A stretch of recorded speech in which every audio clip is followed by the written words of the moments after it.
Hey friends, welcome to today's video. Today is going to be the greatest day of your life.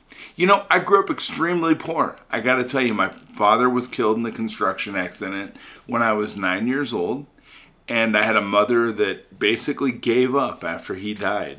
And so we had virtually nothing. There was a long time she went where she didn't even work after my dad died. I'm not quite sure where the money came from. I know that we were on WIC and welfare, and we basically had nothing. In fact, I remember my friends' parents' moms would come over and bring my friends' hand-me-downs or my friends' old clothes that they didn't wear anymore. And they were like new clothes to me. I'd wear them to school. I was happy. I was like, hey, I got clothes. And then the comments would come, hey, Doug, is that my shirt? Hey, Doug, give me my jeans back. And kids are kind of cruel. And so I got made fun of because I was wearing my friends' clothes, but some were understanding. But kids are cruel at times. And so I knew I wanted a different life. I knew that wasn't the life that I wanted. We were on food stamps. It was kind of embarrassing. That's back when they had the books. Now they have the debit card. But I was always a little bit embarrassed when we would be in line checking out, and there would be something that my mom would try to buy for us, and it wasn't a part of the program, or it wasn't something that she could get with food stamps. And so they'd have to take the item away. And then she'd have to pull out the stamps and, and then rip them off and hand them over. And all my friends, if I had any friends that would come to the store with me, that would be embarrassing for me a little bit. I know that today those safety nets help a lot of people.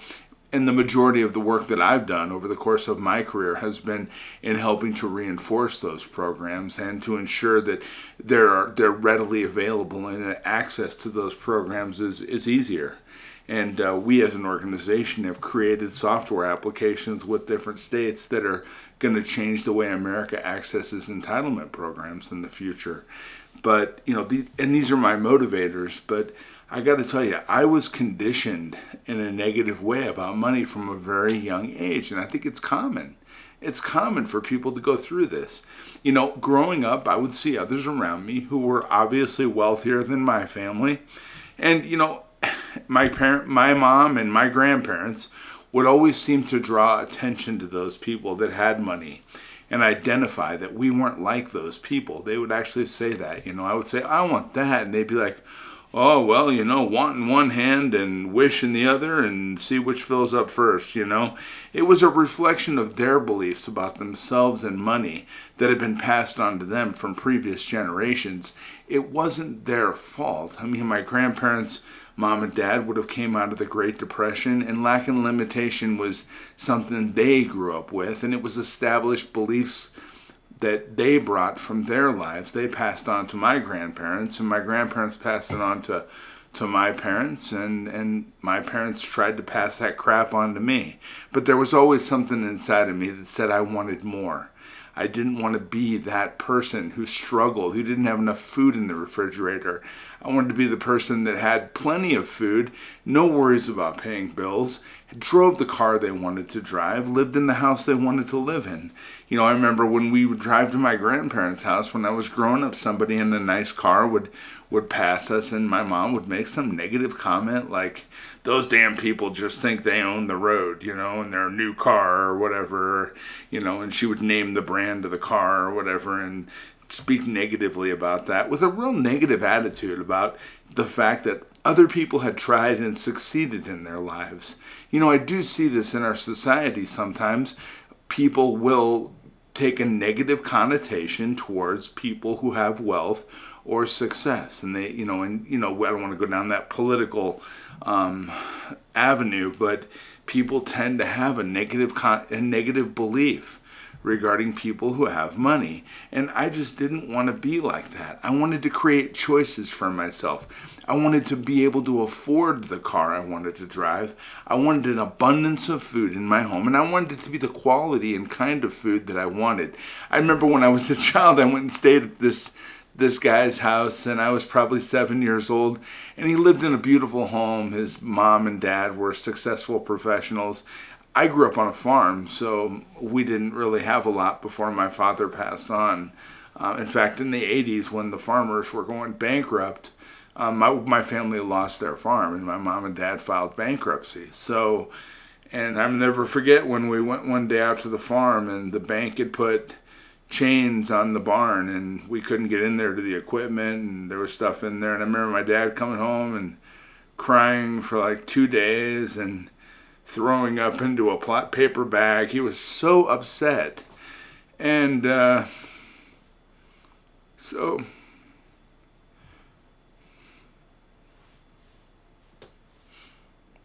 oh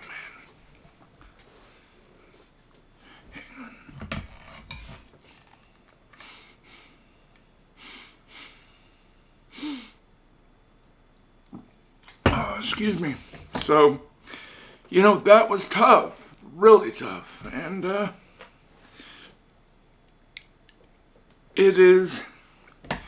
it's hard being a kid growing up in a poor house when your mom and dad have a lot of troubles with money.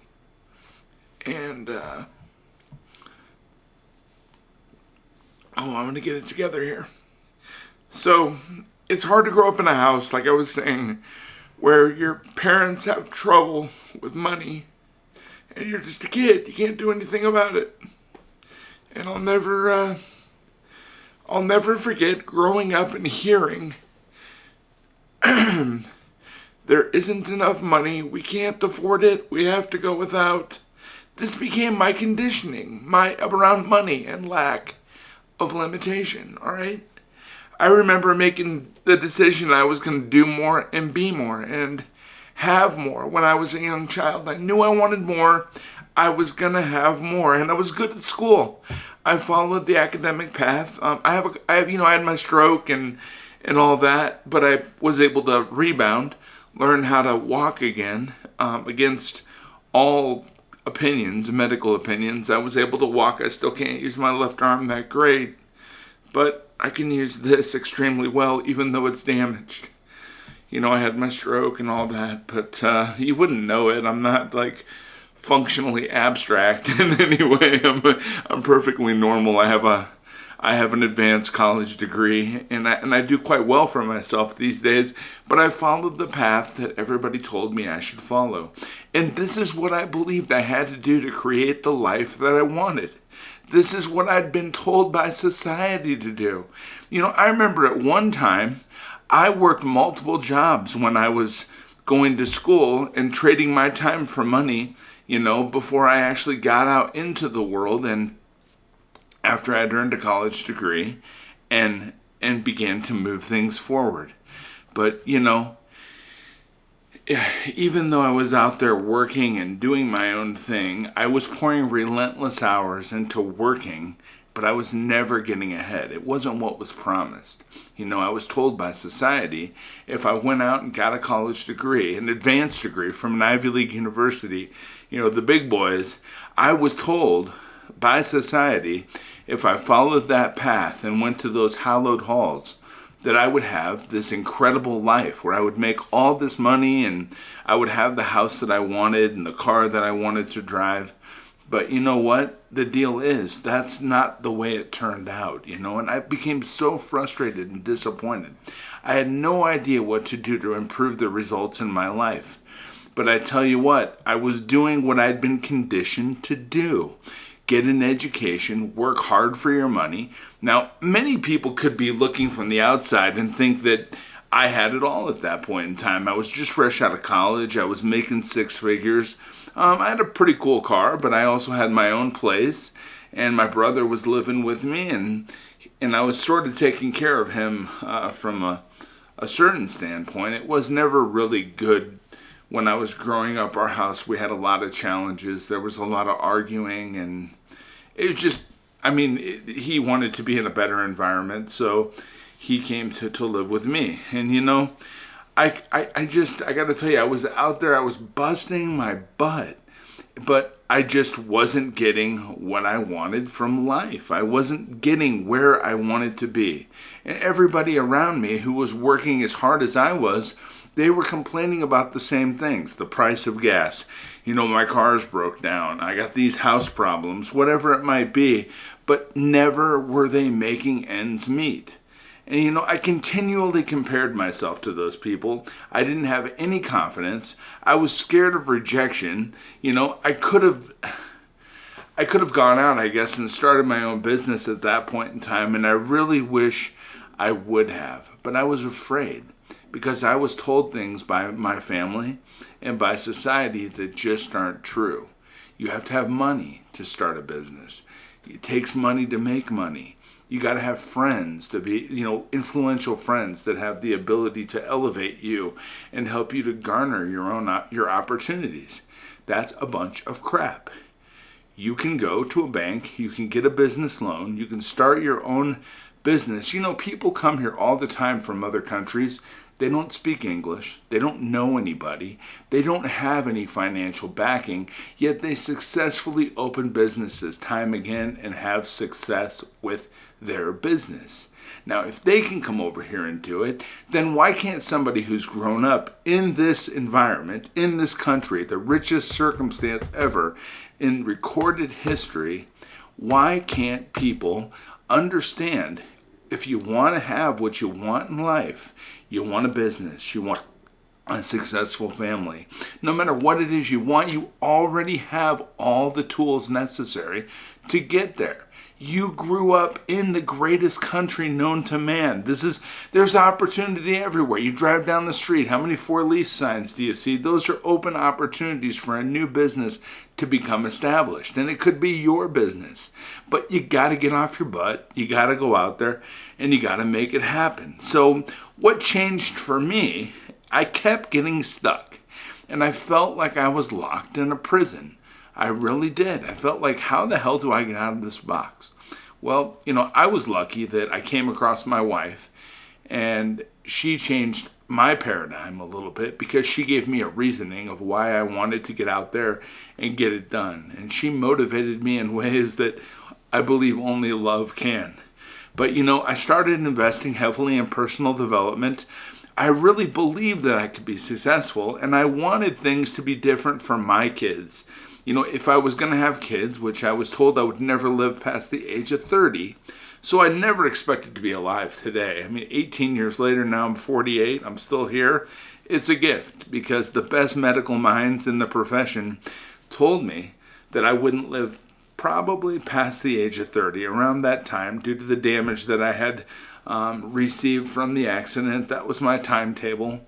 And it's a horrible thing to tell people, and I don't think in the medical establishment they do much of that anymore. But this was quite some time ago, and that's where they told me I was going to be. So I never thought I was going to have kids. I never thought I was going to have a wife. Then I met this beautiful lady, and she's a medical professional. She tells me she's never going to get married. When I met her, she was never going to have kids.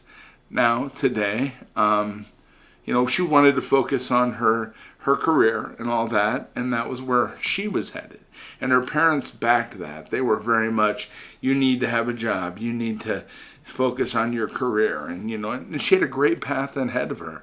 I tell you what, without me, my wife would be a complete and total success today, with or without me. And I'm lucky to have somebody like that in my life.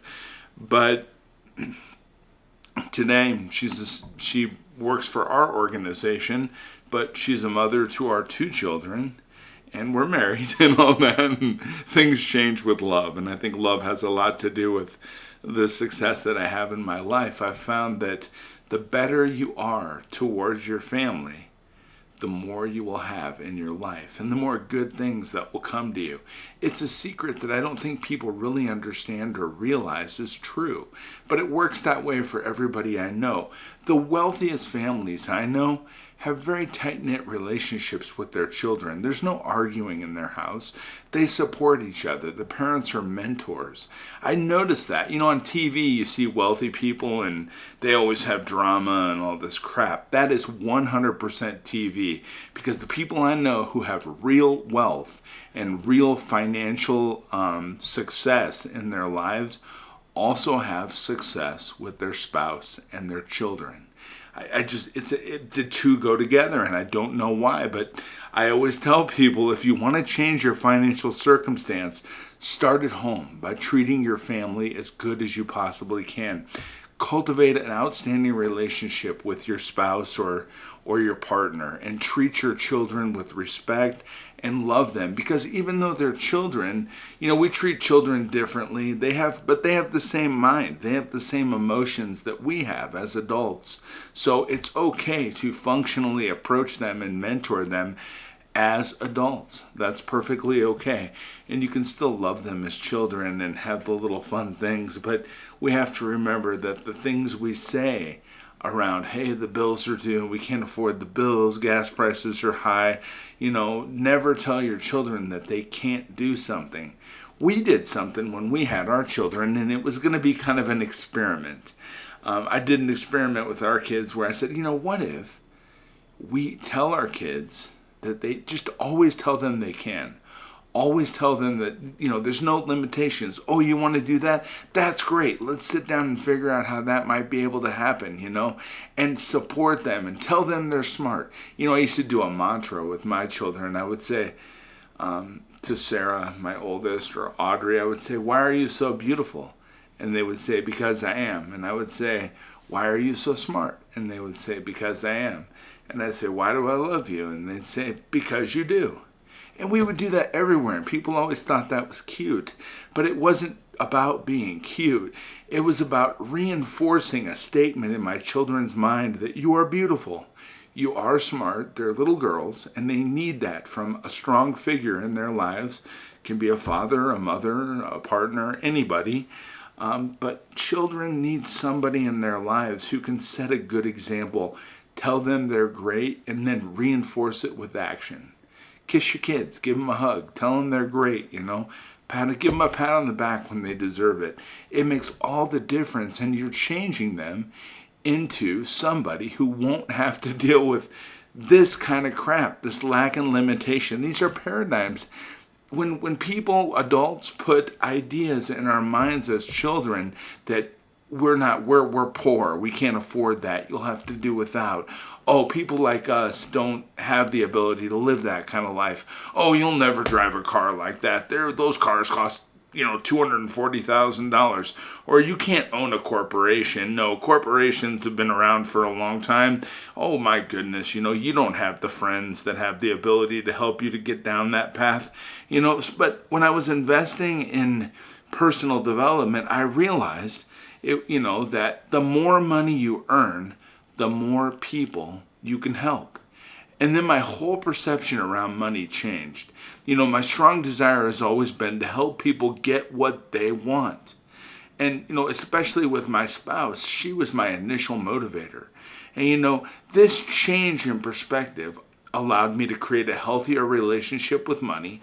And this began to open more doors for me to help more people. It's funny how it's helping others as a motivator. Going out and starting a business for yourself so you can build a big old pile of money that you get to have in your bank account is not as motivating as going out, starting a business, building a big old pile of money, but then you're building that pile of money so you can use it to start more businesses, to employ more people, to give money to charity, to build schools in Africa, whatever it is you want to do, but do things that will help others. That's a consistent motivator that really lights a fire in my belly. So, I decided to focus on creating, and this is what I call a millionaire's self-image.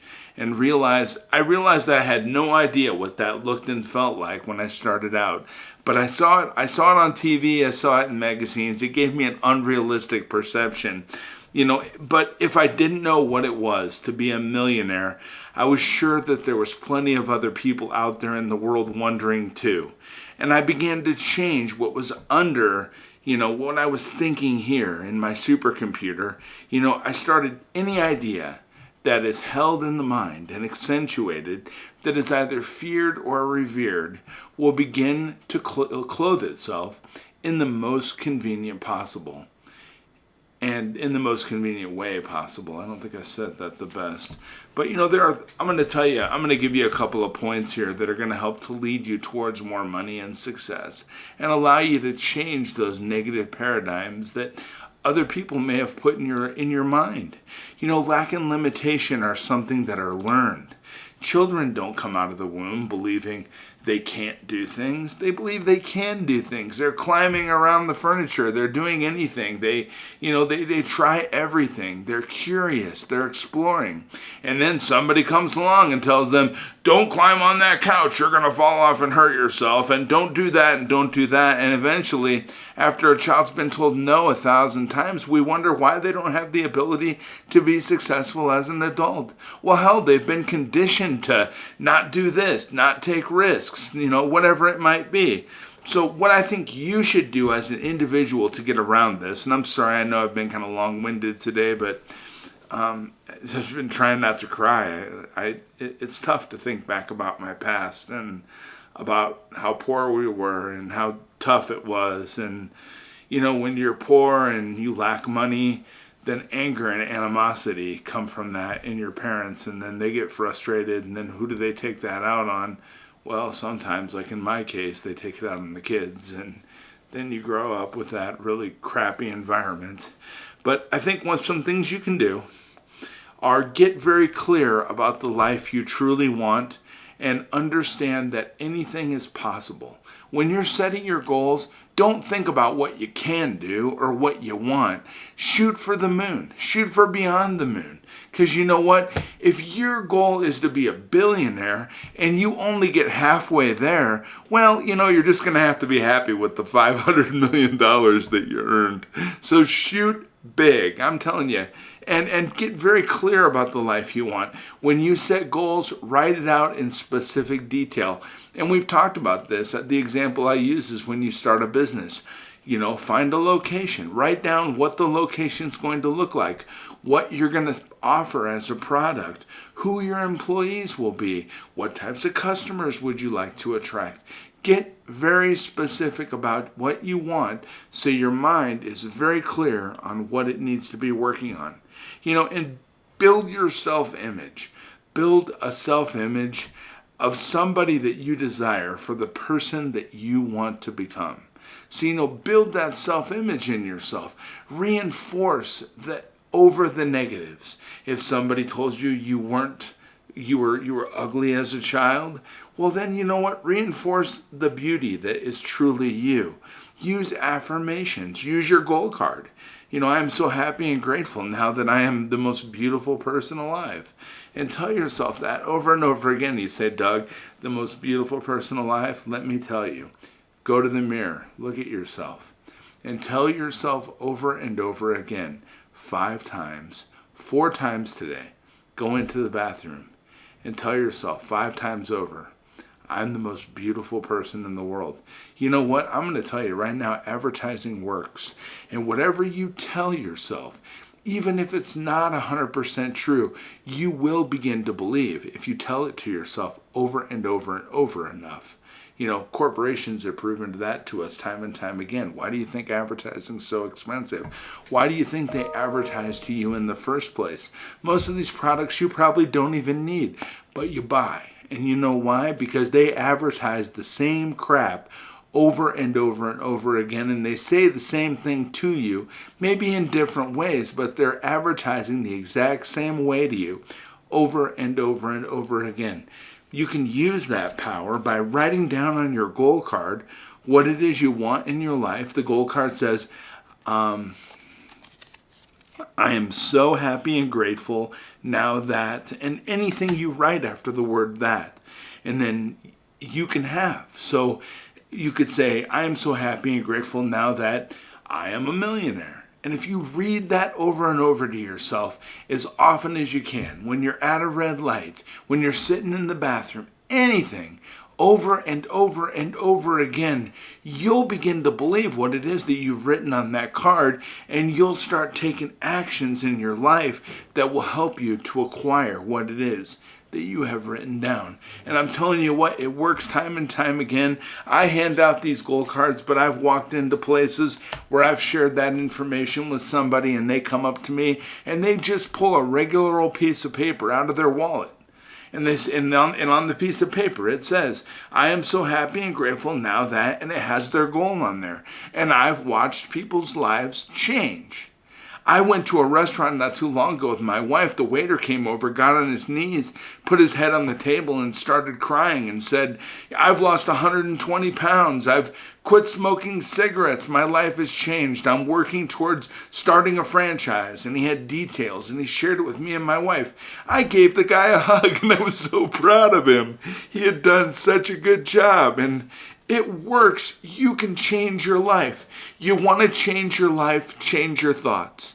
Because if you change your thoughts, you'll change the outcomes that you're getting from the actions you're taking. And you're right where you want to be. You're where you are because of the actions that you've taken. If you want to change your life, change your life. If you want to change things for yourself, do different things and you will get different results.